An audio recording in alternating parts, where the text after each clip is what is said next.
Picture your mind floating in twilight, balanced between waking and dreaming. A soft candle glows in the distance, its flames swaying like a lullaby. I invite you to ease into that gentle half-light while we wander through 4 very different worlds all connected by one timeless question. How do people find comfort, control, and connection? We begin where most bedtime stories end, in the bedroom itself, but not a modern room, with sheets smelling of fabric softener and the steady hum of a nightstand fan. No. We step back to a medieval cottage, a single square space of packed earth and creaking beams. Listen for the lowing of a cow just outside the door, the rustle of straw underfoot, the crackle of a tiny hearth. Here, privacy is a rumour, and bedtime is whatever gap appears between chores, prayer bells, and the rooster's next complaint. Yet hearts still race, whispers still bloom, and in that jumble of warmth, wood smoke, and livestock, 2 lovers attempt to steal a moment of tenderness. Their candle is a stub. Their mattress is a sack of chaff.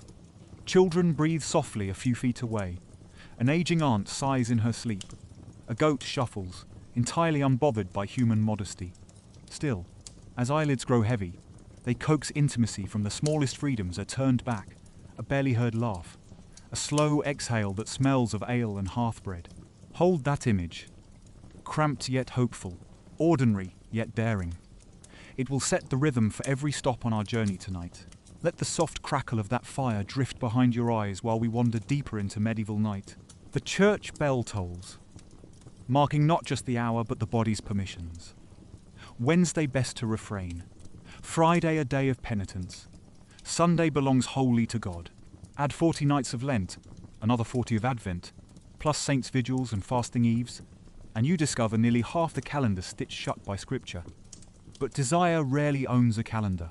So lovers learn to read the subtler signals. A neighbour's footsteps fading down the lane, rain drumming loud enough to blanket a gasp, the village hound howling at the moon. Curtains are luxury. Most peasants make do with a single woolen hanging, dyed the deep brown of walnut husk, fluttering in draughty half-moonlight. They time affection like smugglers, moving contraband warmth across borders of snores and squeaking floorboards. Too quiet, and the act feels furtive.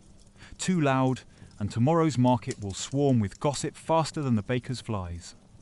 Medicinal tracts warn that excess abstinence breeds melancholy vapours, that a husband who waits too long risks chest pains from unspent seed. The same parchment insists that too much heat of the loins may rot the very root, prescribing rue tea, cold baths, and prayerful bleeding. Between those grim margins, real people charted their own delicate arithmetic of touch enough to soothe the heart, never enough to spark rumour or leprous fear. Outside, the wind rattles shutters like knuckles on a lute, and inside, 2 pulse beats quicken in unison, searching for hush, for solace, for any inch of private night. When even hush fails, the town offers a sanctioned outlet, the brothel lit by oily lamps and regulated like a baker's stall. City councils post fees, assign quarters, tax the keepers of public women, and dispatch inspectors ostensibly to check sheets for cleanliness, though a wink suggests other motives. Patrons pay in coin, in wool, in a basket of late apples. Outside the red-tinted threshold, moralists thunder about burning sickness and vinegar purges. Inside, laughter mingles with rosewater, disguising worry with scent and song. Meanwhile, travelling merchants share beds with strangers at cramped roadside inns. A man might roll over to find someone else's muddy boots beside his cheek and think, at least they're warm. Even nobles, wrapped in brocade, are not immune.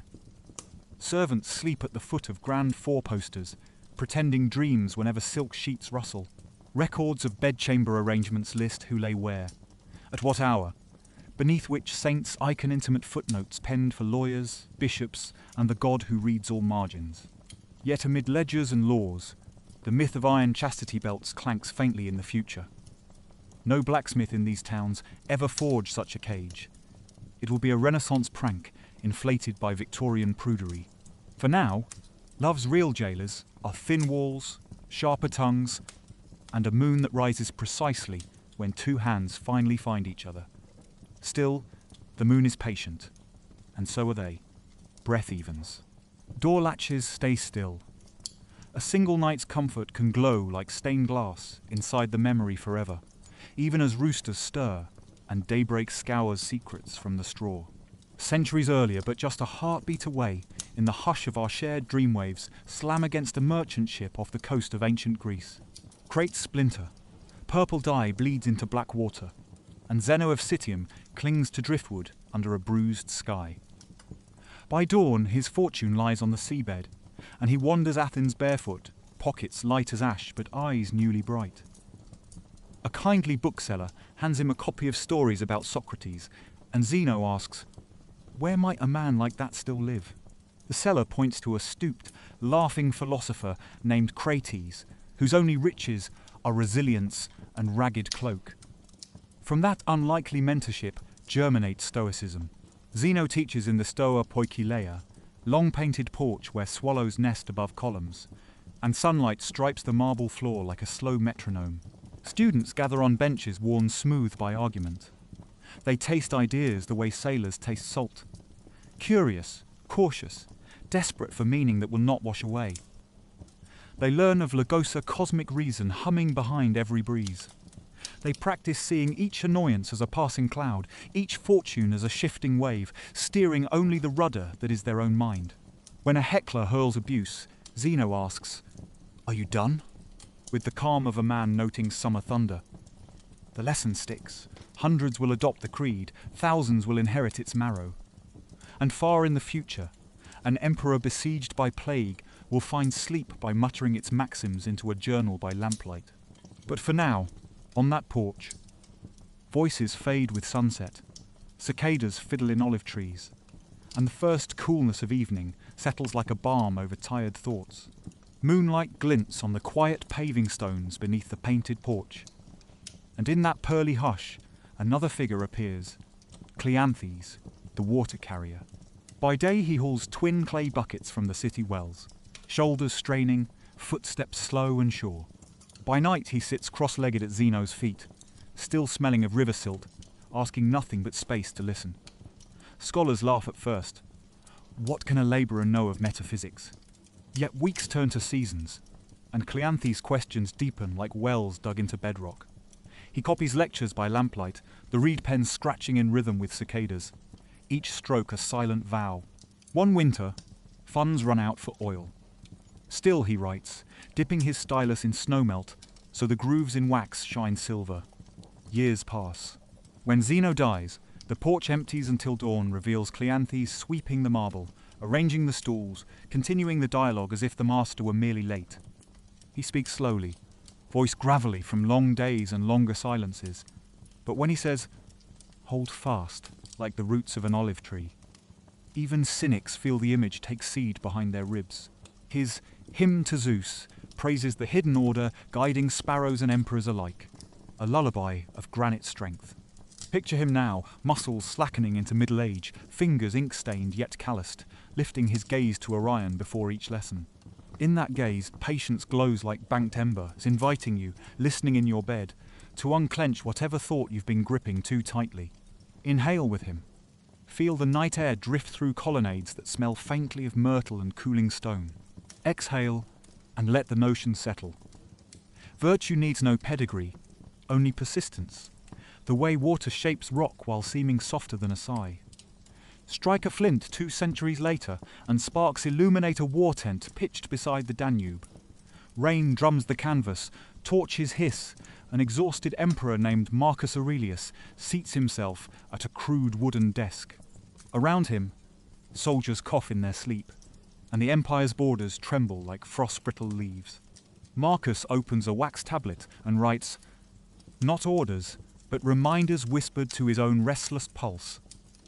Begin each day by telling yourself today, I shall meet interference, ingratitude, arrogance. Yet none of these can harm my mind unless I let them. His stylus moves with the measured calm of a metronome, tracing letters that glow amber in torchlight. He pauses to listen distant wolves.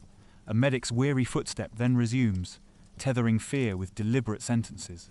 Outside, legions crouch beneath battered shields. Inside, Philosophy keeps vigil, as steady as a heartbeat. Imagine crickets beyond the river, their drones mingling with rain, forming a natural white noise that hushes the uproar of politics, plague and betrayal. Marcus scratches another line. Accept what your allotted thread weaves. He warms his hands over a brazier, steam curling from damp cloak, and closes his eyes. In that moment, the emperor, the general, the lawgiver dissolve, leaving only a man rocking gently on the current of thoughts, exactly like you drifting towards sleep. His maxims ripple forward through centuries, tucked inside manuscripts, waiting to surface on podcasts, in locker rooms, in quiet bedrooms where someone stares at the ceiling searching for serenity. Hear the rain lighten, smell wet pine, and feel the truth settle. Storms may roar, borders may shift, but a single calm breath can chart safe passage through the night. Follow that breath southward to Rome, where dawn spills over tiled roofs and bathhouse domes gleam like goose eggs in mist. The thermae awaken early. Furnace keepers stoke logs beneath brick arches, coaxing flames that roar down hypercaust corridors. Warmth seeps upward, kissing the mosaic floors of the caldarium. Citizens arrive in a slow trickle, a baker dusted white with flour, a senator loosening his toga, a pair of giggling apprentices who saved copper coins all week for this small luxury. In the Palaestra courtyard they stretch, toss a leather ball, shadow box beneath fig leaves trembling with sparrows. Their laughter blends with fountain splash, a gentle percussive rhythm against the city's deeper hum. Soon they glide into the tepidarium, a chamber of golden light filtered through alabaster windows. Steam beads on marble lions' heads, then drifts upward in lazy scrolls. Olive oil is poured, warmed to body temperature, and massaged along shoulders like liquid dusk. Wooden strigils scrape away sweat and dust, each stroke a tiny sigh of release. Listen to that scrape soft, repetitive, soothing as rake tines through sand while your own muscles loosen. From here they step into the caldarium, air thick as honey. Conversation hushes, even politics melts. Pores open, burdens slide off like dew, and the world shrinks to three sensations: heat, breath, heartbeat. When they can bear no more, bathers tiptoe across cool mosaic and plunge into the frigidarium pool with a gasp that echoes beneath a vaulted ceiling, painted midnight blue and peppered with golden stars. Water closes over skin, draws heat and worry away in one shivering instant, then releases them as lighter versions of themselves. Floating on that imagined surface, you too may feel tension drain, replaced by a pleasant weightlessness that signals approaching sleep. Wander now through the architectural marvel itself. Columns of Egyptian granite line the central hall, their surfaces veined like aged parchment. Overhead, a coffered dome gathers echoes into a quiet, murmur-part conversation, part lullaby. Niche libraries flank the corridor, shelves laden with scrolls that smell of papyrus and cedar oil. A stooped attendant offers a poem by Catullus to anyone who lingers, but many simply drift past, content to read titles as if counting sheep. Ahead, sunlight sluices through an oculus, catching steam and turning it into a spectral column that glitters, breaks apart, rejoins slow-motion fireworks designed by water and light. Marble benches curve along the walls, worn silky by thousands of reclining backs. Some guests nibble figs. Others wager at dice, the ivory pips clicking like distant horse hooves. A flute begins to play minor notes curling through humidity, each phrase trailing a silver ribbon of sound. Close your eyes and picture the floor underfoot. Mosaic tesserae, depicting dolphins, ship hulls, curling vines. Every tiny stone is a deliberate whisper from artisans long asleep. Yet their patterns still guide modern architects who designed spas, gyms, and heated bathroom tiles. As you stroll, cool mist from the plunge pools mingles with warm currents escaping the Laconicum sauna, creating micro-seasons you pass through like dream chapters. First spring, then high summer, then a brisk autumn gust. Time thickens, the way honey drizzles from a clay pot, and clocks seem unnecessary. You measure the passing moments by the soft cadence of dripping water, by sighs gently rising and falling all around. Let that slow pulse synchronize with your own lulling heartbeat and breath into easy harmony. In this sanctuary, Even emperors set aside titles. You too may shed the last of today's concerns like a robe slipping from your shoulders, stepping ever nearer to the porous edge of sleep. Step forward a few centuries within the same marble walls, and notice how the air has changed. Soot gathers in neglected corners, the music has faded, and weeds pry between floor mosaics like cautious fingers. An aqueduct outside the city lies cracked where invading hooves once thundered. Water now dribbles instead of roars. Furnace keepers have been conscripted into distant legions, and without steady fuel, the hypercost exhales only a ghost of warmth. Listen, you can almost hear the clink of a Christian bishop's staff as he tours the complex, brow furrowed. Steam bathing, he decides, tempts vanity. Mixed nudity offends humility. Within months, edicts arrive, hours reduced, fees raised, partitions erected, yet old habits endure. At twilight, a small cluster of regulars still file in, clutching towels like talismans against a harsher, holier dawn. They move quietly, reverently even, as though honouring a shrine already half in ruins. The caldarium's plaster peels, exposing brick ribs the colour of dried roses, and each peeling layer seems to whisper, "Sic transit gloria mundithus" passes worldly glory. But if you close your eyes, you can still taste eucalyptus oil, still hear children splashing, still feel sunshafts turning steam to spun gold. Memory, after all, is its own hippocaust, warming us from the inside long after the fires go out. Accept the gentle melancholy, the bittersweet hush that comes when a vibrant place begins to dream of its former self. Your own thoughts might crumble from urgency into soft, irregular shapes, like bricks eroding into sand. Let them. The pace of breath slows. The crumbling arches become a lullaby, reminding you that every era, every worry, every brilliant plan eventually quiets, becoming fodder for the next generation's wild imaginings. Drift with that notion as vines reclaim marble and the once mighty empire sighs itself to sleep. Southward, across the Mediterranean, the night desert flickers beneath a plume of incense rising from a temple of Imhotep. Silver dunes stretch under a sky pierced by stars bold enough to be mistaken for lanterns. Palm fronds clack softly, and a crocodile slides into the Nile with scarcely a ripple. Inside travertine colonnades, oil lamps paint the walls with ochre halos. A patient lies on a woven reed mat, breathing shallowly, while a swano-physician kneels beside him. The healer's linen robe sways as he stirs a mixture of honey, crushed juniper berries, and frankincense in a small alabaster bowl. Each ingredient releases a scent sweet, piney, resinous that mingles into something timeless and oddly familiar, like remembering a favourite childhood syrup you never tasted in this life. At the foot of the mat stands a priest, palm raised in invocation.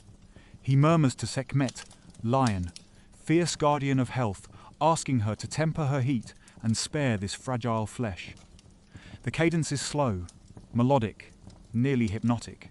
Close your eyes and imagine that chant vibrating through sandstone, through skin and bone, aligning unseen channels the Egyptians pictured as canals carrying blood, air, and spirit. Outside the chamber, night insects pulse their own rhythms, a pulse that syncs with the priest's syllables, with the patient's heartbeat, with your own. This is not merely medicine, it is choreography between body and cosmos. Feel your shoulders ease, your jaw unclench, as though those same ancient words were smoothing your inner tides. A balmy breeze drifts through high windows, lifting the thin linen curtains so they billow like slow-motion waves, and for a moment you are afloat on that warm air, weightless as a papyrus skiff upon the river of dreams. Beside a cedar table sits a bundle of scrolls the Ebers papyrus, its faded hieratic script whispering recipes older than pyramids. The physician unrolls a section and scans practiced lines. To cool a fever, crush willow bark. To lift a saddened mind, steep blue lotus at dawn. He prepares a draught, the mortar's soft grind like rain on thatch. As powders meet water, a thin plume of scent spirals upward earthy, bitter-sweet binding yesterday's wisdom to tonight's breath. In the corner, a bowl of barley and emmer seeds soaks in a woman's morning urine. If either germinates, she carries a child. The seeds still slumber, damp and silent. Nearby, A newborn amulet of turquoise, carved in the shape of the Eye of Horus, waits to be tied around an anxious mother's wrist.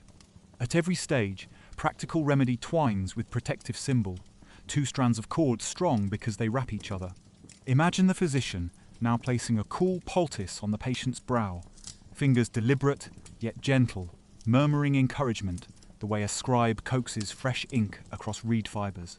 Candlelight flickers against walls, inscribed with stars sailing across the sky goddess Nut's curved body. Those celestial boats remind the patient anew that illness, like night, passes according to larger rhythms. The healer's voice softens further, speaking of sunrise barges and lotus blooms that open precisely when Re's first light touches them. The patient's eyelids flutter, recognition mingling with drowsy surrender. Outside, frogs croon from papyrus marshes, stitching a lullaby that has lulled generations. Hear them? Their chorus is steady, simple, unhurried. Let it knit around your thoughts until each riveting note becomes one more stitch in the blanket, drawing up over your shoulders. Elsewhere in the temple complex sits a modest chamber lit by a single flame. Here lies the Edwin Smith papyrus, its pages stiff, yet supple, smelling faintly of desert myrrh. Picture a different healer, pragmatic surgeon examining, a soldier whose forehead still bears a fresh gash from a chariot mishap. He cleans the wound with beer and honey, murmuring no spell this time, only observation. The cut is superficial, the skull unbroken. Prognosis. An ailment I will treat. He threads a bronze needle with flax fibre, breath steady, hands sure. Each stitch draws wound edges together like curtains closing on a noisy scene, restoring quiet. Steam from a copper basin rises, carrying hints of coriander and mint meant to calm pain. You might imagine the sting, but linger instead on the rhythm. Needle pierce, gentle tug, exhale. Needle pierce, gentle tug, exhale. The soldier's fingers unclench. A scar will form, but scars in Egypt are regarded as stories the flesh insists on telling after the voice has moved on. The surgeon seals the work with a dab of resin.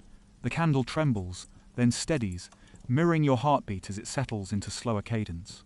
He records notes in ink so dark it gleams blue where flame kisses it, a reminder that knowledge grows one careful suture at a time. Outside, palms sway against the night sky, their rustle the soft applause of nature approving craft, mastered without haste. The soldier is led to a quiet bunk.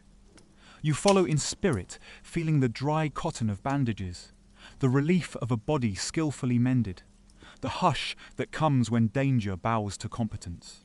Let that hush widen until it enfolds your own small aches, promising rest stitched with patience. At dawn, rosy light filters through lattice screens and wakes the women's quarter. Midwives bustle like sparrows, carrying clay jars of coriander oil, clean linens, and carved birth bricks painted with protective images of Tauret, the hippo goddess who guards childbirth. A young, expectant mother kneels, palms resting on bricks warmed by the morning sun, gravity easing the journey of new life. Inhale the sharp, sweet fragrance of crushed mint the midwife waves beneath her nose to steady nausea.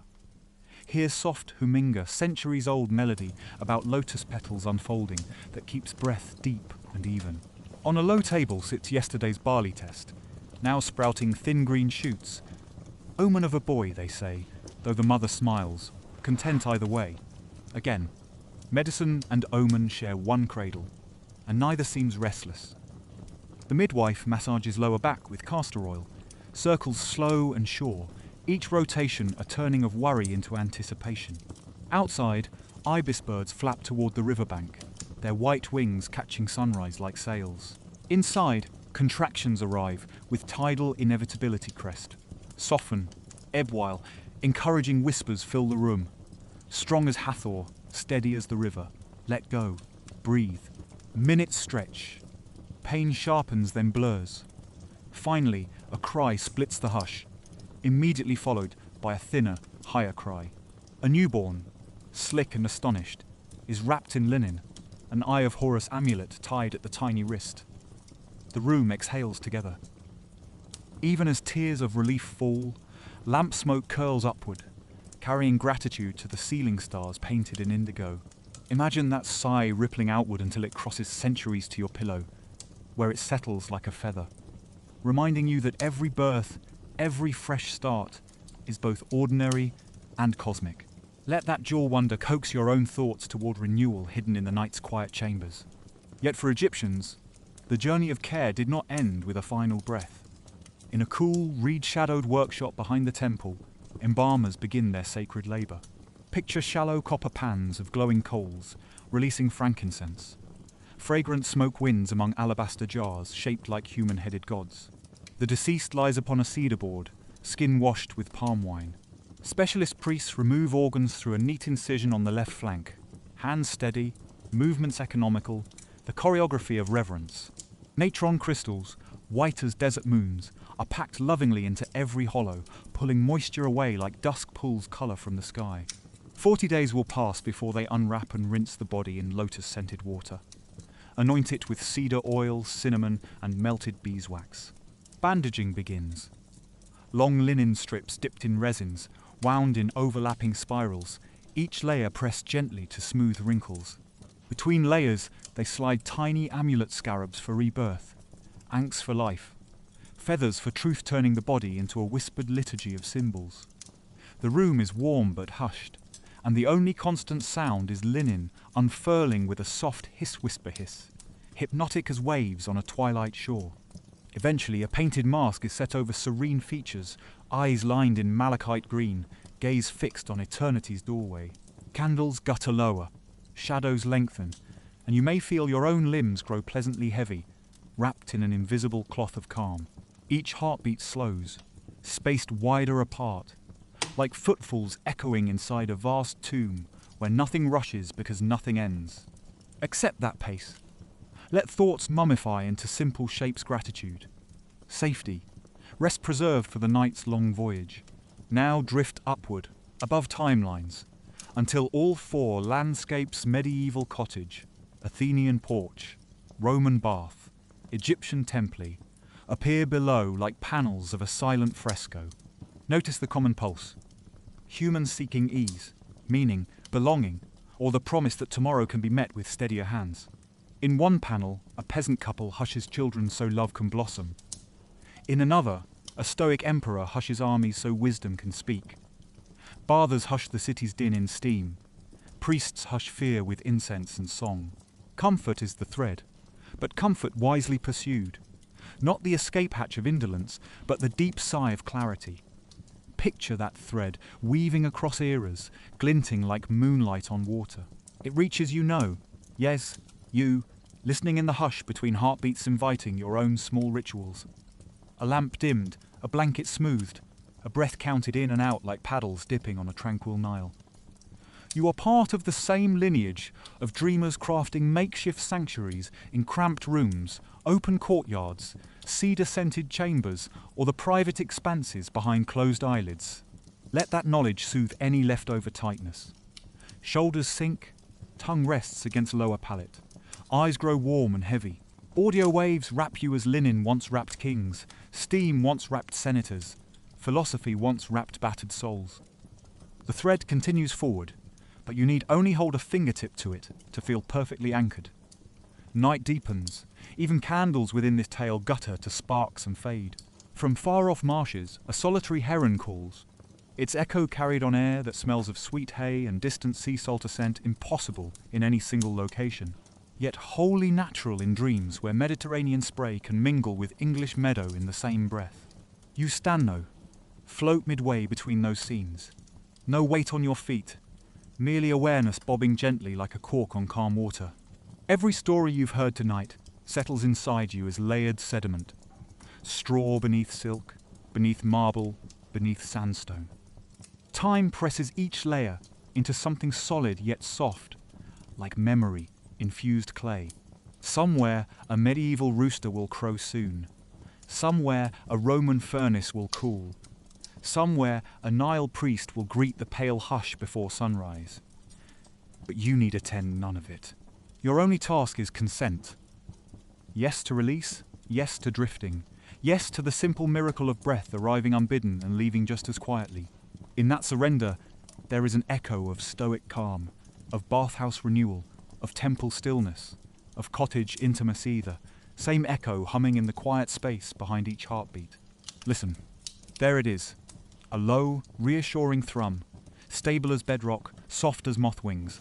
Let it lull you further, until words themselves dissolve into texture, until images become lacy shadows, until even this sentence loosens like the last knot on a sail lowering for the night.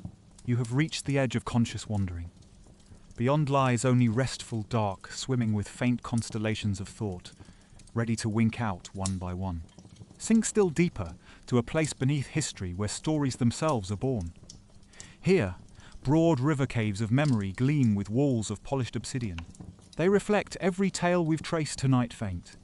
Mirror strips of goat-lit cottages, of porches painted in lost blues, of marble halls silvered with steam, of temples breathing incense like slow-motion thunderclouds.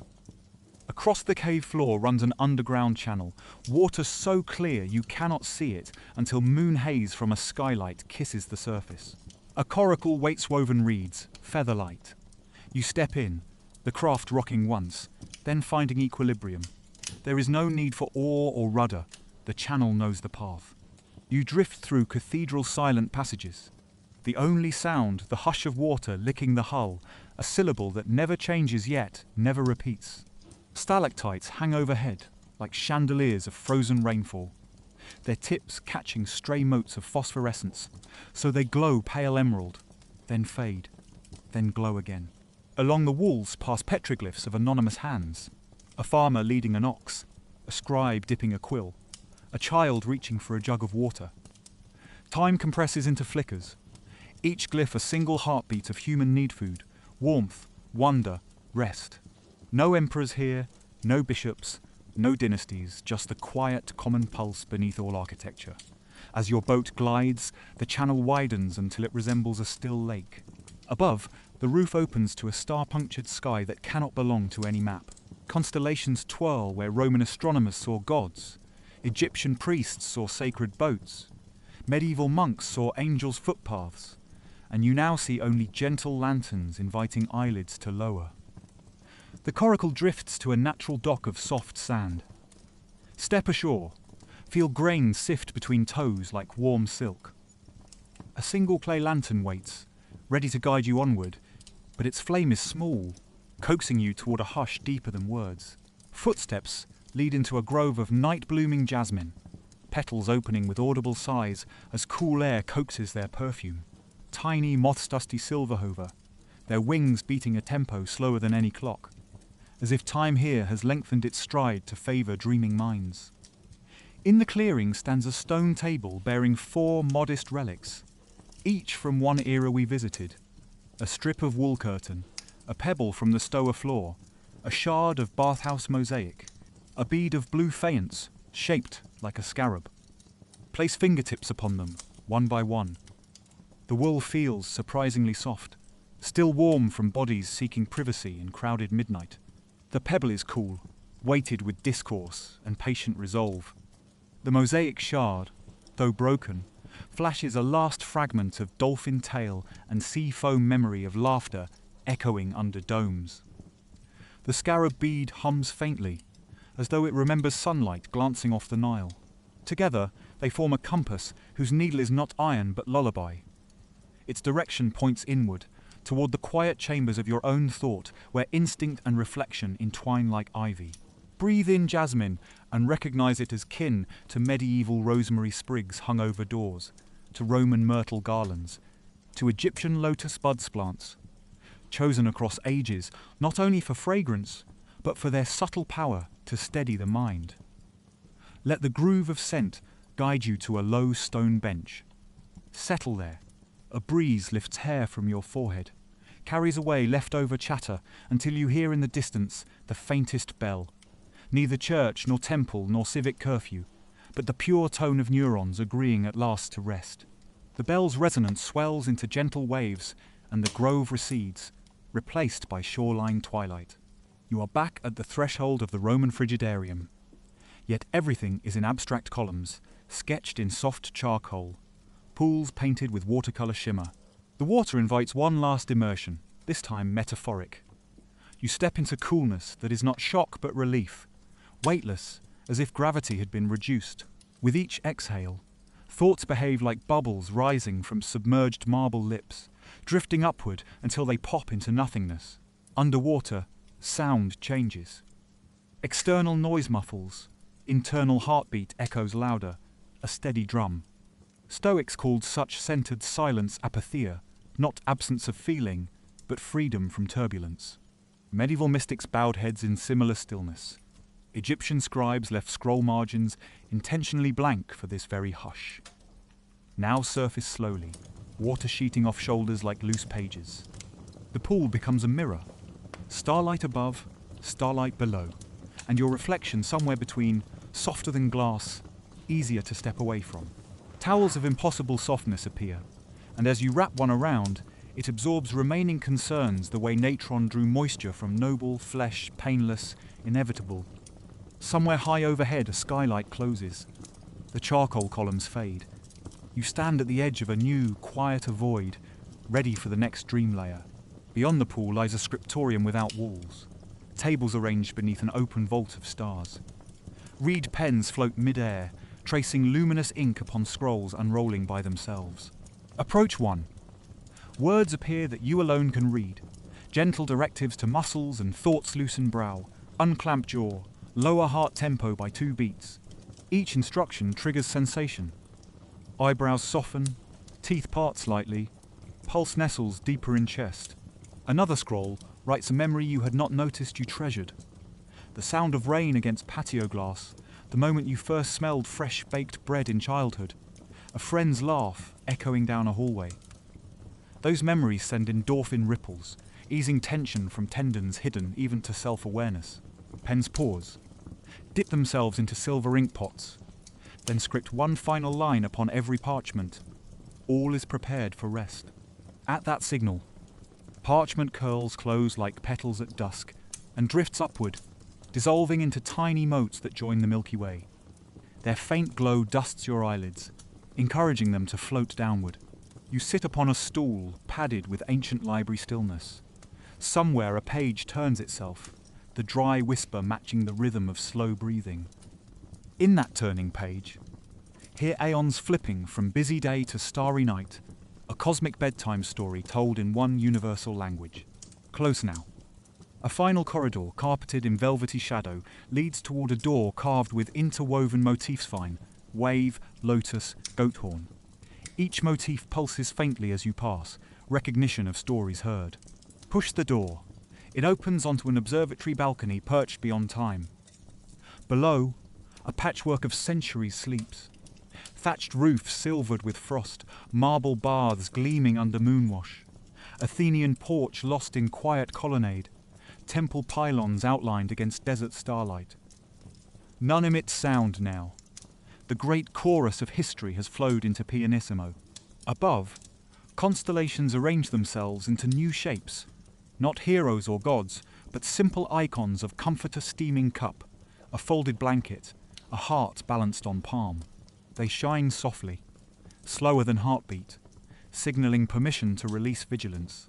Leaning over the rail, you watch a meteor-own bright ember arc across epochs, briefly illuminating everything, then vanish like a candle snuffed by gentle fingertips. That is your cue. A low couch sits behind you, draped in fabric woven from uncounted lullabies. Lie down. The stuffing is neither straw, nor chaff, nor silk, but the pliant quiet of all souls who ever sighed in relief when day's weight finally rolled off their shoulders. Exhale. Feel your spine sink until each vertebra finds perfect alignment with the couch's calm. A final image forms on the domed sky, projected by your own drifting mind. A single candle in a medieval window, its flame no larger than a firefly, yet strong enough to send beams onto frost-white snow. Inside the cottage, 2 figures sleep on child. One elder face is relaxed, breaths slow. Next room, the peasant couple you met hours ago also sleep, fingers entwined above linen, patched but clean. Miles away, Cleanthe snores seated upright, scroll fallen across chest. Marcus Aurelius' stylus slips from numb fingers. Meditations page smudged but safe. Bathhouse furnaces glow only with banked embers. Temple embalmers kneel in silent prayer, and a scribe caps his ink, whispering thanks to Thoth for steady light. Across every century, across oceans real and imagined, universal hush settles like fresh snow-muting hoofbeats, distant bells, restless thoughts. That hush reaches you now, smoothing forehead, lengthening exhale, carrying promise that the world will still turn without your effort until dawn. No further scenes await tonight. The narrative lamp dims, parchment curls, actors bow in silence. You are free to drift beyond story, beyond century, into the deep velvet where even dreams lay down their quills and simply breathe. May your sleep be as gentle as rose steam, as grounded as sandstone, as enduring as starlight. Good night, traveller in time. The candle is yours to snuff whenever eyelids fall, and when they open again, the thread of comfort will be waiting to lead you calmly forward once more.